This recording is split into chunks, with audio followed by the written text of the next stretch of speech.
نماز میں وہم اور وسوسہ آئے تو یہ ایک شیطانی عمل ہے۔ شیطان نماز میں خلل ڈالتا ہے، یہ اس کی خلل اندازی ہے۔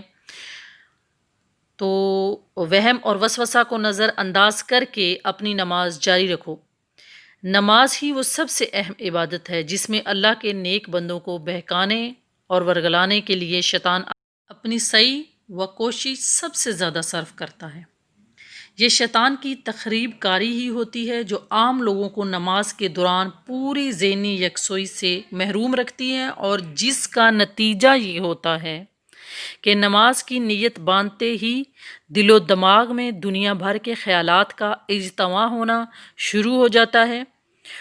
وہ باتیں جو کبھی یاد نہیں آتی نماز ہی کے دوران ذہن میں آنے لگتی ہیں۔ شیطان طرح طرح کے وسوسے اور خیالات پیدا کرتا رہتا ہے۔ کبھی تو یہ پھونک دیتا ہے کہ نماز مکمل نہیں ہوئی ہے بلکہ 1 رکعت یا 2 رکعت چھوٹ گئی ہے۔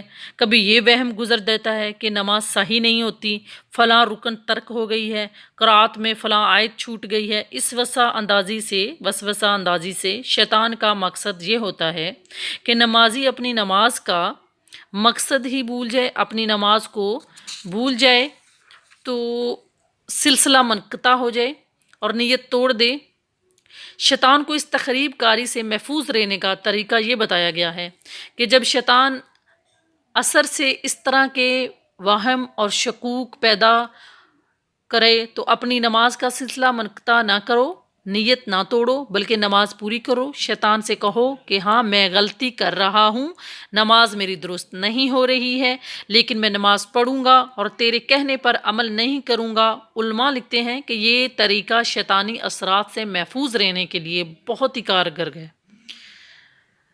اس لیے کہ اس طرح شیطان نمازی سے مایوس ہو جاتا ہے، اور جب وہ یہ جان لیتا ہے کہ میرے قبضے میں آنے والا نہیں ہے تو اس کے پاس سے ہٹ جاتا ہے۔ نماز ٹھیک پڑھ رہا ہوں، انسان کو یہ یقین ہونا چاہیے۔ نماز کے ارکان، افعال اور قرأت میں کوئی کوتاہی یا غلطی واقع نہیں ہو رہی، اور اگر واقعی اس کی نماز میں کوئی کوتاہی واقع ہو رہی ہے یا ارکان کی ادائیگی، افعال اور قرأت میں کوئی کوتاہی غلطی واقع نہیں ہو رہی، تو یا پھر اگر ہو رہی ہے تو اس طرح کا احساس ہو رہا ہے تو اس غلطی کو، کوتاہی کو دور کرنا اور نماز کی صحت و درستگی کی طرف متوجہ ہونا ضروری ہے۔ حدیث ہے، حضرت عثمان بن ابی العاص رضی اللہ تعالیٰ عنہ کہتے ہیں کہ میں نے عرض کیا، یا رسول اللہ صلی اللہ علیہ وسلم، میرے اور میری نماز اور میری قرأت کے درمیان شیطان حائل ہو جاتا ہے اور ان چیزوں میں شبہ ڈالتا رہتا ہے۔ رسول صلی اللہ علیہ وسلم نے فرمایا، یہ وہ شیطان ہے جس کو خنزب کہا جاتا ہے، پس جب تمہیں اس کا احساس ہو کہ شیطان وسوسے و شبہات میں مبتلا کرے گا تو تم اس شیطان مردود سے خدا کی پناہ مانگو اور بائیں طرف 3 دفعہ دھتکار دو۔